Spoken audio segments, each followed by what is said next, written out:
नमस्कार दोस्तों, स्वागत है आपका अभिनंदन एकेडमी के यूट्यूब चैनल में। आज हम चालू कर रहे हैं मध्य प्रदेश सामान्य ज्ञान, जो हमारी मध्य प्रदेश की किसी भी एग्जाम के लिए काफ़ी कारगर होने वाली है। इस क्लास में हम 5000 क्वेश्चनों को पूरा करने वाले हैं। रोजाना आपको ये क्लास लाइव मिलेगी। आज हम इसको रिकॉर्डेड फॉर्म में डाल रहे हैं, बाकी के दिनों में आपको कल से लाइव के रूप में मिलने वाली है। तो आइए प्रारंभ करते हैं हमारे पहले क्वेश्चन से। मध्य प्रदेश राज्य का गठन कब हुआ था? तो मध्य प्रदेश राज्य का गठन 1 दिसंबर 1956, 1 नवंबर 1956, 1 जुलाई 1956 या 1 सितंबर 1956। तो मध्य प्रदेश का जो गठन होता है वो होता है 1 नवंबर 1956 को। राज्य पुनर्गठन आयोग कब होता है? 1 नवंबर 1956 को इसका गठन होता है। राज्य पुनर्गठन आयोग की अनुशंसा पर, राज्य पुनर्गठन आयोग की अनुशंसा पर किया जाता। इस आयोग के जो अध्यक्ष थे वो थे न्यायाधीश फजल अली साहब। कौन थे? फजल अली साहब। इसके दो अन्य सदस्य थे, हृदयनाथ कुंजरू और के एम पनिक्कर साहब। इस आयोग का गठन होता है दिसंबर 1953 को। कब होता है? दिसंबर 1953 को इसका गठन किया जाता है और इसकी अनुशंसा पर 1 नवंबर सन 1956 को मध्य प्रदेश राज्य का गठन किया जाता है। अगला है हमारा, मध्य प्रदेश राज्य का पुनर्गठन किस वर्ष किया गया? तो मध्य प्रदेश राज्य का पुनर्गठन वर्ष 2002, वर्ष 2001, वर्ष 2000, वर्ष 2019, 1999। तो इसका जो गठन होता है वो होता है, पुनर्गठन होता है कब? वर्ष 2000 में।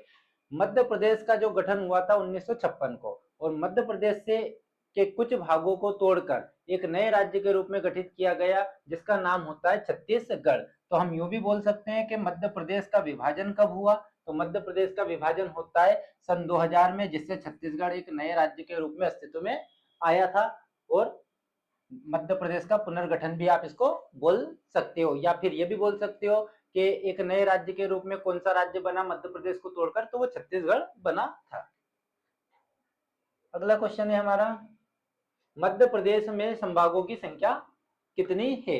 मध्य प्रदेश में संभागों की संख्या कितनी है? ऑप्शन है 12, 15, 10 या फिर 14। तो मध्य प्रदेश में वर्तमान में जो संभागों की संख्या है वो कितनी है?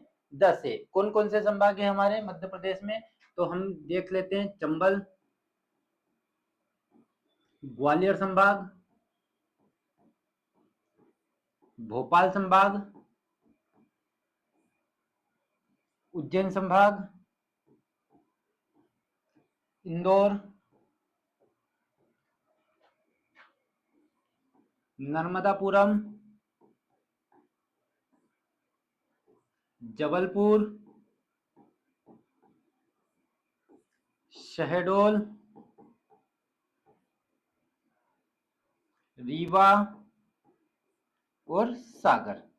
ये हमारे 10 संभाग है। ठीक है, चंबल, ग्वालियर, भोपाल, उज्जैन, इंदौर, नर्मदापुरम, जबलपुर, शहडोल, रीवा और सागर। और इन संभागों में कितने? 55 जिलों को शामिल किया गया है। ठीक है, चंबल में 3, ग्वालियर में 5, भोपाल में 5, उज्जैन में 7, इंदौर में 8, नर्मदापुरम में 3, जबलपुर में 9, शहडोल में 3, रीवा में 6, सागर में 6। इस प्रकार से मध्य प्रदेश के 10 संभागों में 55 जिलों को बांटा गया है।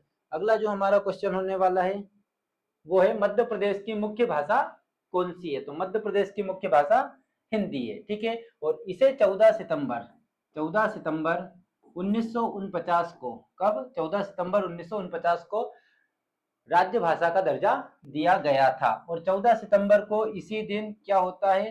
प्रतिवर्ष 14 सितंबर को इसीलिए क्या होता है?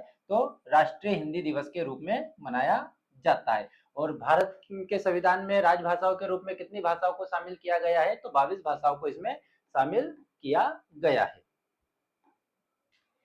निम्न में से कौन सा राज्य टाइगर स्टेट के उपनाम से जाना जाता है? ऑप्शन है पश्चिम बंगाल, मध्य प्रदेश, गुजरात या कर्नाटक। तो इसका जो आंसर रहेगा वो रहेगा option number B. Madhya Pradesh को ही टाइगर स्टेट के नाम से जाना जाता है। इसके अतिरिक्त मध्य प्रदेश को ही कहा जाता है हृदय प्रदेश कहा जाता है, सोया स्टेट कहा जाता है, सोया स्टेट कहा जाता है। इसके अलावा आजकल इसे चीता स्टेट के नाम से भी जाना जाने लगा है। इसी को ही तेंदुआ स्टेट तेंदुआ स्टेट के रूप में भी जाना जाता है। इसके अलावा मध्य प्रदेश को नदियों का मायका के नाम से भी जाना जाता है। तो ये मध्य प्रदेश के कुछ अन्य नाम है। टाइगर स्टेट के अलावा ये हमारे क्या है, मध्य प्रदेश के अन्य नाम है। हृदय प्रदेश, सोया स्टेट, चीता स्टेट, तेंदुआ स्टेट या फिर नदियों का मायका। अगला प्रश्न है, मध्य प्रदेश के राजकीय चिन्ह में सबसे बाहर की ओर कितने स्तूप अंकित किए गए हैं? तो ऑप्शन है हमारे 24, 26, 27 या फिर 28। तो मध्य प्रदेश का जो राजकीय चिन्ह है उसमें जो स्तूप है वो हमारे कितने हैं? 24। कितने स्तूप है? 24। इस प्रकार से ये आता है।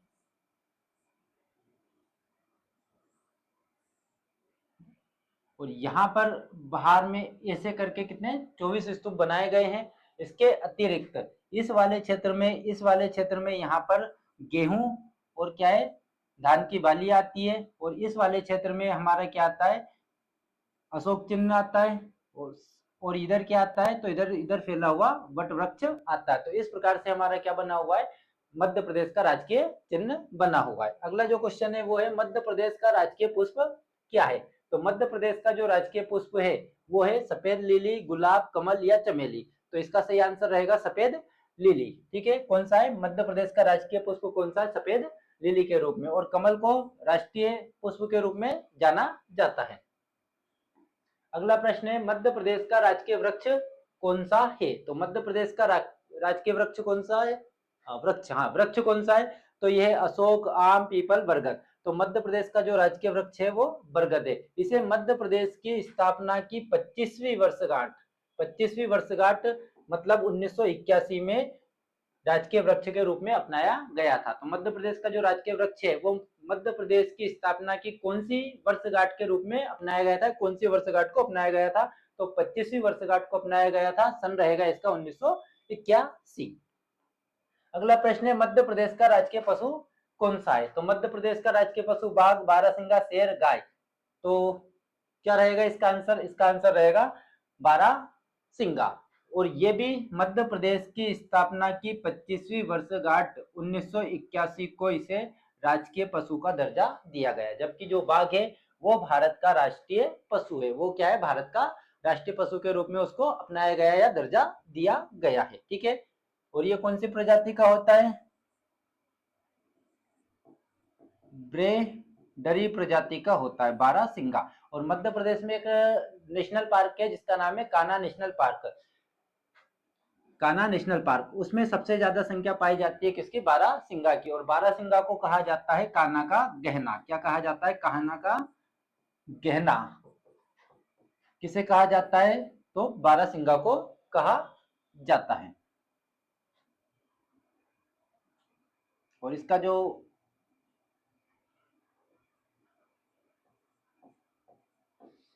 वैज्ञानिक नाम है वो है रूसर्वस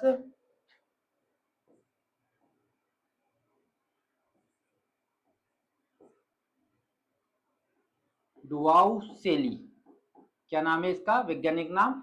रूसर्वस डुआउसेली के नाम से इसको जाना जाता है। और प्रजाति कौन सी है इसकी? ब्रेडरी प्रजाति का। और क्या कहा जाता है? कान्हा का गहना इसे कहा जाता है। अगला प्रश्न है हमारा, राज्य सरकार द्वारा किसे राजकीय पक्षी घोषित किया गया है? दूधराज, तोता, मोर या फिर कोयल। तो ये है हमारा क्या? दूधराज। तो मध्य प्रदेश का जो राजकीय पक्षी है वो कौन है? दूधराज। इसे पैराडाइज फ्लाई कैचर के नाम से जाना जाता है या शाही बुलबुल के नाम से भी जाना जाता है। अगला प्रश्न है, मध्य प्रदेश का राजकीय खेल कौन सा है? हॉकी, क्रिकेट, मलखंभ या निशानेबाजी। तो मध्य प्रदेश का जो राजकीय खेल है वो है मलखंभ। ठीक है, कब इसे शामिल किया गया? तो 2013 में। मध्य प्रदेश मलखंभ एकेडमी कहां पर है? तो यह उज्जैन में। क्या है? उज्जैन में। कहां पर आएगी? उज्जैन में। शामिल कब किया गया? तो 2013 में। तो मध्य प्रदेश का राजकीय खेल मलखंभ 2013 में बना। इसकी जो एकेडमी है वो कहां पर स्थित है? उज्जैन में, मध्य प्रदेश के उज्जैन में। मध्य प्रदेश की राजकीय फसल कौन सी है? गन्ना, गेहूं, सोयाबीन या इनमें से कोई नहीं। तो मध्य प्रदेश की जो राज्य फसल है वो सोयाबीन है। और इसे क्या कहा जाता है? इसी के नाम पे सोया स्टेट। किस नाम से जाना जाता है मध्य प्रदेश को?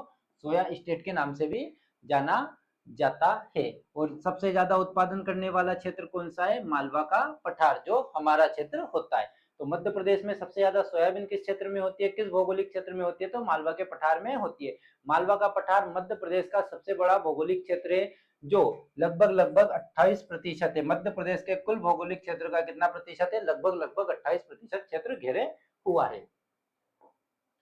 अगला क्वेश्चन है, मध्य प्रदेश का राजकीय फल क्या है? तो मध्य प्रदेश का राजकीय फल आम, सेब, केला या उपरोक्त में से कोई नहीं। तो मध्य प्रदेश का जो राजकीय फल है वो आम है। कौन सा है? आम है। मध्य प्रदेश में दो वेराइटी के जो आम है वो काफी प्रसिद्ध है, जिसमें से एक आम होता है कौन सा? नूरजहां, जो मध्य प्रदेश के अलीराजपुर जिले में पाया जाता है, अलीराजपुर वाले क्षेत्र में, ठीक है। और एक होता है कौन सा? सुंदरजा, सुंदरजा आम, जो कहाँ पाया जाता है? रीवा में। और मध्य प्रदेश के रीवा जिले के गोविंदपुर में क्या है? आम अनुसंधान केंद्र भी स्थित है। वर्ष 2023 में, वर्ष 2023 में सुंदरजा आम को जीआई टैग भी प्रदान किया गया है, जीआई टैग भी प्रदान किया गया है। तो दो आमों की वैरायटी को आपको याद रखना है, नूरजहां आम अलीराजपुर, सुंदरजा आम रीवा। और सुंदरजा आम जो है उसे वर्ष 2023 में जीआई टैग मिला हुआ है। आम अनुसंधान केंद्र कहां पर आएगा? तो रीवा जिले के गोविंदपुर में। अगला क्वेश्चन है, मध्य प्रदेश गान सुक्का दाता सबका साथी के रचनाकार कौन है? महेश श्रीवास्तव, रोहित श्रीवास्तव, अर्जुन कुमार या फिर इनमें से कोई नहीं। तो इसके जो गायक पूछा है ना, नहीं रचनाकार पूछा है, तो रचनाकार कौन है? महेश श्रीवास्तव है, ठीक है। जबकि इसके जो गायक है वो कौन है? इसके गायक है शांतनु मुखर्जी, शांतनु मुखर्जी, या फिर जिनको हम बोलते हैं शान के नाम से भी जानते हैं, ठीक है। तो गायक कौन है? तो गायक है शांतनु मुखर्जी, और जो रचनाकार है वो कौन है? महेश श्रीवास्तव। और कौन सा है? सुक्का दाता सबका साथी, सुक्का यह संदेश है मध्य प्रदेश का राजकीय गान। इसकी रचना होती है 2010 में, ठीक है। अगला क्वेश्चन, मध्य प्रदेश का राजकीय नृत्य कौन सा है? मध्य प्रदेश का राजकीय नृत्य है राई, घूमर, कजरी या छरी। तो कौन सा है? मध्य प्रदेश का राजकीय नृत्य राई है। और ये किस क्षेत्र में सबसे ज्यादा प्रचलित है? तो ये बुंदेलखंड, मध्य प्रदेश के बुंदेलखंड का ये प्रमुख नृत्य है, जिसे मध्य प्रदेश का राजकीय नृत्य का दर्जा दे रखा है। इसी प्रकार एक और आता है क्या? नाट्य, नाट्य। तो जो है मालवा क्षेत्र का माज, तो मालवा क्षेत्र में किया जाने वाला नाट्य माज जो मध्य प्रदेश का राजकीय क्या है? नाट्य के रूप में। अगला आता है माज। चलो वही वाला क्वेश्चन आ गया, माज किस राज्य का राजकीय नाट्य है? उत्तर प्रदेश, महाराष्ट्र, मध्य प्रदेश या राजस्थान। तो मध्य प्रदेश का राजकीय नाट्य कौन सा है? मध्य प्रदेश का राजकीय नाट्य कौन सा है? माज। या फिर माज किस राज्य का राजकीय नाट्य है? तो मध्य प्रदेश का। और मध्य प्रदेश के किस क्षेत्र में होता है? तो मालवा क्षेत्र में किया जाने वाला है, ठीक है। कहाँ किया जाता है? मध्य प्रदेश के मालवा क्षेत्र में किया जाने वाला ये नाट्य है। अगला प्रश्न है, मध्य प्रदेश की राजकीय मछली कौन सी है? महासीर, खकरा, कैटफिश या गोल्ड फिश। तो महाशीर क्या है? महाशीर क्या है? मध्य प्रदेश की राजकीय मछली है। मध्य प्रदेश का अक्षांशीय विस्तार कितना है? 21 डिग्री 6 मिनट से 26:30 उत्तरी अक्षांश, 22:6 27:30 उत्तरी अक्षांश, 21:08 से 26:32 उत्तरी अक्षांश, या उपरोक्त में से कोई नहीं। तो क्या पूछा है? मध्य प्रदेश का अक्षांशीय विस्तार। तो मध्य प्रदेश का जो अक्षांशीय विस्तार है वो है 21:6 उत्तरी अक्षांश से लेकर 26:30 उत्तरी अक्षांश के मध्य। यहाँ पर केवल पूछा है कौन सा? तो ये वाला। जबकि देशांतरीय विस्तार की अगर बात करेंगे तो 74 डिग्री 9 मिनट पूर्वी देशांतर से 82:48 पूर्वी देशांतर के मध्य प्रदेश का देशांतरीय विस्तार पाया जाता है। तो अक्षांशीय विस्तार क्या हो जाएगा? 21 डिग्री 6 मिनट उत्तरी अक्षांश से 26-30 उत्तरी अक्षांश एवं 74-9 पूर्वी देशांतर से 82-48 पूर्वी देशांतर के मध्य प्रदेश का अक्षांशीय व देशांतरीय विस्तार पाया जाता है। मध्य प्रदेश का पश्चिम से पूर्व तक विस्तार कितना है? किलोमीटर में पूछा है इस बार। 605, 870, 700 या फिर 760। तो पूछा क्या है? पश्चिम से पूर्व, मतलब इस तरफ से इस तरफ या इस तरफ से इस तरफ। ठीक है, तो कौन सा वाला पूछा है? इस प्रकार से हम देखते हैं, ये वाला।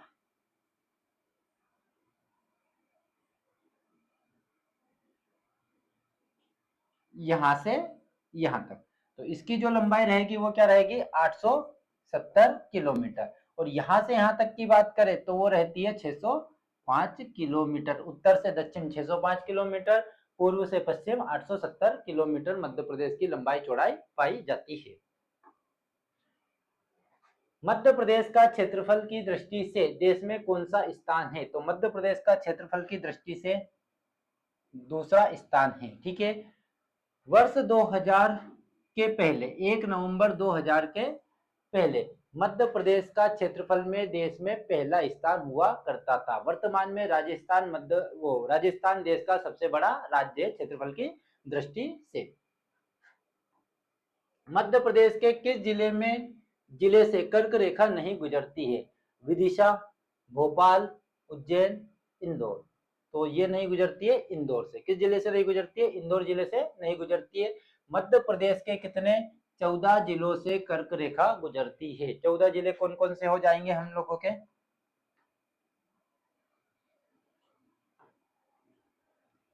तो सबसे पहले आता है रतलाम,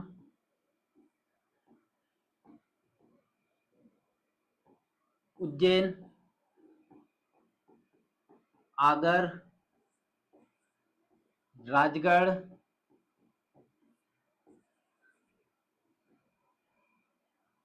सीहोर,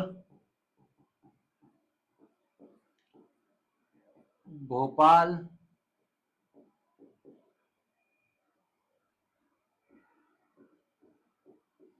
विदिशा, रायसेन,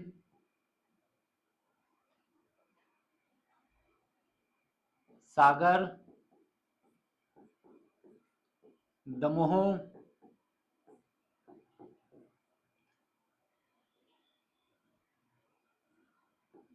जबलपुर, कटनी,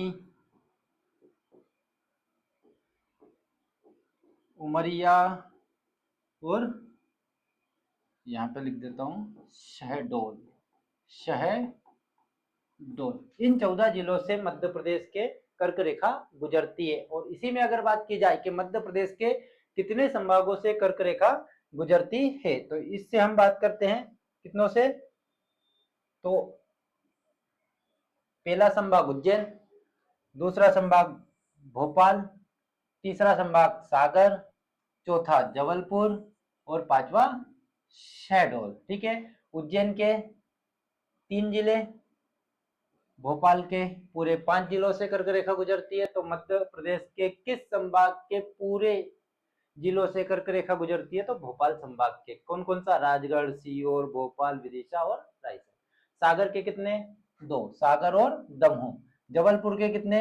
2, कितने? जबलपुर, कटनी। उमरिया, शहडोल के कितने? 2, उमरिया और शहडोल। तो दोनों तरीके से हम इसको कर सकते हैं कि मध्य प्रदेश के कितने संभागों से? तो 5 संभागों से। मध्य प्रदेश के कितने जिलों से? तो 14 जिलों से कौन सी रेखा गुजरती है? कर्क रेखा गुजरती है।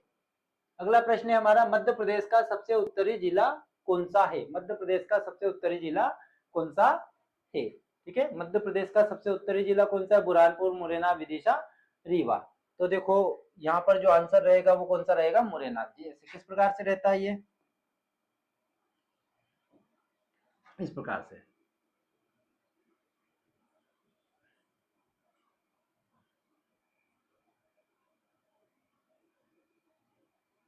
तो यहां पर आता है मुरैना ना।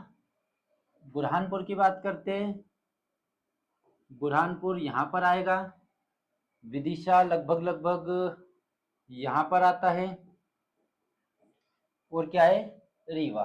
तो रीवा वाला क्षेत्र यहाँ पर आता है। तो क्या है, सबसे उत्तरी जिला पूछा है, तो उत्तर कैसे देखते हैं हम, उत्तर, दक्षिण, पूर्व और पश्चिम। तो सबसे उत्तर में कौन सा है, मुरैना। तो इसका जो सही आंसर है वो क्या हो जाएगा, मुरैना जिला हो जाएगा। अगला प्रश्न है, मध्य प्रदेश के सीमांतवर्ती राज्यों की संख्या है। मतलब मध्य प्रदेश से लगे हुए राज्यों की संख्या पूछी जा रही है, 7, 8, 5 या फिर 9। तो मध्य प्रदेश के जो पड़ोसी राज्य है उनकी संख्या है 5। कौन कौन से हैं, तो फिर से हम इसको थोड़ा सा मैपिंग कर लेते हैं। यहाँ पर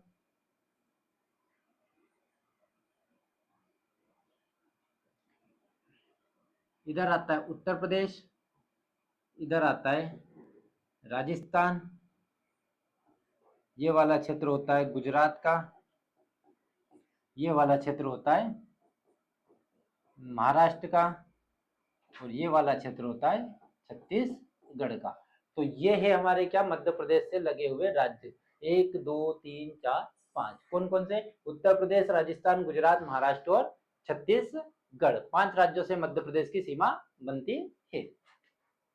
अगला प्रश्न है, मध्य प्रदेश की सर्वाधिक सीमा किस राज्य को स्पर्श करती है। तो ऑप्शन है हमारे गुजरात, राजस्थान, महाराष्ट्र, उत्तर प्रदेश। तो इसका जो आंसर रहेगा वो उत्तर प्रदेश। सबसे ज्यादा सीमा जो लगती है वो किससे लगती है, उत्तर प्रदेश से लगती है। लगभग सीमा लगती है 1000 किलोमीटर या फिर 990 किलोमीटर। और अगर जिलों की बात की जाए कि सबसे ज्यादा जिले भी किस राज्य से लगते हैं, तो उत्तर प्रदेश से लगते हैं। मध्य प्रदेश के कितने जिले लगते हैं, तो 14 जिले लगते हैं। अगला प्रश्न है हमारा, जनगणना 2011 के अनुसार मध्य प्रदेश की कुल जनसंख्या कितनी है। 7,26,76,800, 7,26,26,809, 8,26,36,800, 9,26,000 नहीं सॉरी 26,36,809। तो इसका जो सही आंसर रहेगा ऑप्शन नंबर बी, 7,26,26,809। आप किसे याद कर सकते हो, 7,26,26,809। ये आज की क्लास का हमारा लास्ट प्रश्न था। उम्मीद है आपको क्लास पसंद आई होगी। तो चैनल को लाइक कीजिए, सब्सक्राइब कीजिए और शेयर करना ना भूलिए।